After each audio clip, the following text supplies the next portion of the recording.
लाडकी बहीण योजनेतील महिलांचा लाभ कायमस्वरूपी बंद होणार या अफवेमुळे महिलांनी बुलढाण्याच्या जिल्हा व महिला बाल कल्याण कार्यालयात धडक दिली। गेल्या 2 महिन्यांपासून लाभ कशामुळे बंद झाला या चौकशीसाठी महिला मोठी गर्दी करत आहेत।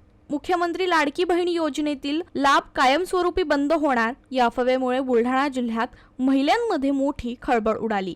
गेल्या 2 महिन्यांपासून योजनेचा हप्ता न मिळाल्याने चौकशीसाठी शेकडो लाभार्थी महिलांनी थेट जिल्हा महिला व बाल कल्याण कार्यालयात गर्दी केली। बुलढाणा जिल्ह्यात सुमारे 6.5 लाख महिलांनी लाडकी बहीण योजनेचा लाभ घेतला होता।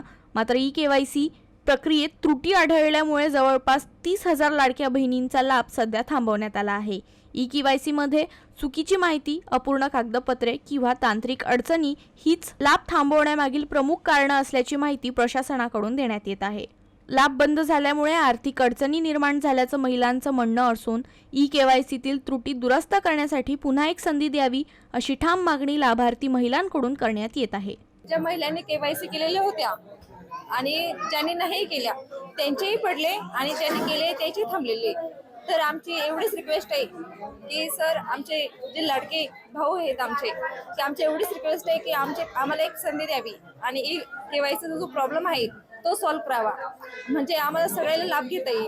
काही महिलांना भेटलेत आणि काही महिलांना नाही भेटलेत, तर तो म्हणजे घराघरामध्ये खूप प्रॉब्लेम होत आहे। तर एवढीच रिक्वेस्ट आहे आमच्या भावाला की परत ई-केवायसीचा प्रॉब्लेम, हा जो प्रॉब्लेम आहे तो सॉल्व्ह करा। माझं नाव गोदावरी भास्कर मावदे, मी आंबोडा येथून आलेले आहे। जसं की माझे 2 महिन्यापासून पैसे थकलेले आहे लाडक्या बहिणीचे, तर इथं मी बालविकास तिथे आलेले आहे।